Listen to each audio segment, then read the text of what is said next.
Hi friends, recent గా పవన్ కళ్యాణ్ గారు అయితే రాజులు అయితే వెళ్ళడం జరిగింది.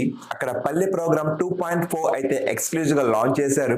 ముఖ్యంగా అక్కడ ఉన్న రైతులు అయితే పవన్ కళ్యాణ్ గారి దృష్టికి తీసుకొచ్చిన ప్రధాన అంశం ఏంటంటే అక్కడ కొబ్బరి చెట్టు అనేది ఉప్పు నీటి కారణంగా చనిపోతున్నాయి అని చెప్పి దీనికి ఒక సొల్యూషన్ అడిగారు. పవన్ కళ్యాణ్ గారు కూడా నియర్లీ 45 days టైం అడిగారు దీనికి ఒక సొల్యూషన్ తీసుకురావడానికి. That's the beauty of the leader అని చెప్పుకోవచ్చు. ఎందుకంటే తను తలుచుకుంటే ఇన్స్టెంట్ గా దాని సొల్యూషన్ తీసుకురావచ్చు. బట్ ఇన్స్టెంట్ సొల్యూషన్ అనేది మనకి ఎక్కువ కాలం అయితే పనిచేయదు. పవన్ కళ్యాణ్ గారికి దృష్టికి ఏదైనా సమస్య తీసుకెళ్ళినప్పుడు పవన్ కళ్యాణ్ గారు ఆ ఒక్క సమస్యలో ఉన్న లోతుని ఇన్డెప్త్ గా అనాలిసిస్ చేసి ఆ ఒక్క విశ్లేషకులతో మాట్లాడుతూ చర్చించిన తర్వాత దాన్ని ఏ రకంగా ఇంప్లిమెంటేషన్ చేసి లాంగ్ టర్మ్ యూసేజ్ లో కూడా బాగుండేటట్టు ప్లాన్ ఎగ్జిక్యూట్ చేసి ఇంప్లిమెంటేషన్ చేస్తూ ఉంటారు. సో రైతుల్ని 45 days టైం ఇమ్మని స్వయాన కోరారు. అదే విధంగా జనవరిలో సంక్రాంతి పండుగ తర్వాత తనే స్వయంగా మళ్ళీ ఈ యొక్క రాజోలు వచ్చి ఈ యొక్క సమస్యకి సొల్యూషన్ చేస్తానని చెప్పి ప్రామిస్ చేయడం కూడా జరిగింది. అండ్ మోర్ ఓవర్ ఈ యొక్క మీటింగ్ లో ఒక హైలైట్ పాయింట్ వచ్చేసరికి వైసీపీ ప్రభుత్వానికి ఎస్పెషలీ ఎవరైతే సోషల్ మీడియాలో అసభ్యకరంగా మాట్లాడుతున్నారో వాళ్ళకైతే చాలా అంటే చాలా సీరియస్ గా స్ట్రైట్ గా వార్నింగ్ ఇచ్చారు. ఇప్పుడు దాకా మీరు నాకు సహనాన్ని ఓర్పుని మాత్రమే చూశారు.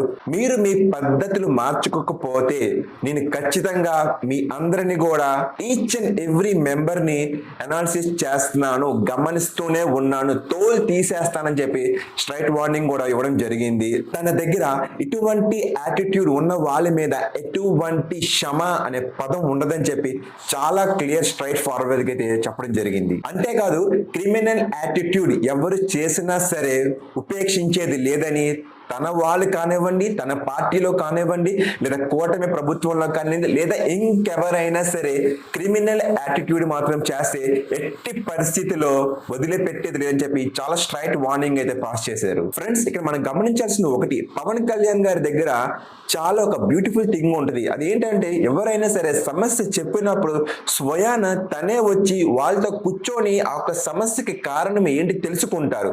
పవన్ కళ్యాణ్ గారికి అవగాహన లేకపోతే తను స్వయంగా కూర్చొని అధికారుల సమక్షం దాన్ని నేర్చుకుంటారు. దీన్ని ఏంటి, ఎలా వచ్చింది, దీన్ని మనం ఏ రకంగా నివారించవచ్చు అనేది స్వయాన పవన్ కళ్యాణ్ గారు తెలుసుకొని దాన్ని ఇంప్లిమెంట్ చేస్తారు. అంతెందుకు, మనకి ఉప్పాడలో మత్స్యకారులు దీక్ష చేశారు. స్వయాన పవన్ కళ్యాణ్ గారే అక్కడికి వెళ్ళి వాళ్ళని ఒప్పించి బుజ్జగించి 100 రోజుల సమయం అడిగారు. దానికి సంబంధించిన ప్రోగ్రామ్ కూడా స్టేజ్ 1, స్టేజ్ 2, స్టేజ్ 3 అయితే వేరుస్తున్న ఇంప్లిమెంట్ అయిపోతుంది. అప్కమింగ్ వీడియోలో ఖచ్చితంగా నేను దాని గురించి కూడా మాట్లాడతాను. అండ్ మోర్ ఓవర్ తను రాజకీయంలోకి రావడానికి ముఖ్యమైన అంశం ఏంటంటే కష్టంలో ఉన్న వాళ్ళకి చేయి సహాయం అందించడమే తన యొక్క ముఖ్య ఉద్దేశం అని చెప్పడం జరిగింది. సో ఎవరైనా సరే పాలసీ మీద లేదా చెప్పిన మాట నిలబట్టుకోలేనప్పుడు తన కాలర్ పట్టుకోవడం అని డైరెక్ట్ గా ప్రశ్నించమని చెప్పి అడగడం కూడా జరిగింది. సో ఫైనలీ ఏదైనప్పటికీ కూడా ఇంకా చివరిగా వచ్చేసరికి కోనసీమ ప్రజలకైతే ఒక సెంటిమెంట్ డైలాగ్ తో పవన్ కళ్యాణ్ గారు అయితే ఇంకా బాగా దగ్గరికి అయిపోయారని చెప్పుకోవచ్చు.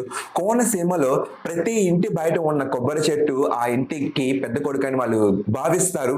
అదే విధంగా ఈ యొక్క కూటమి ప్రభుత్వాన్ని కూడా ఒక పెద్ద కొడుకుగా భావించి వాళ్ళకి సహకరించాలని చెప్పి 2 చేతులు ఇచ్చి జోడించి దట్స్ ద బ్యూటీ అని చెప్పుకోవచ్చు.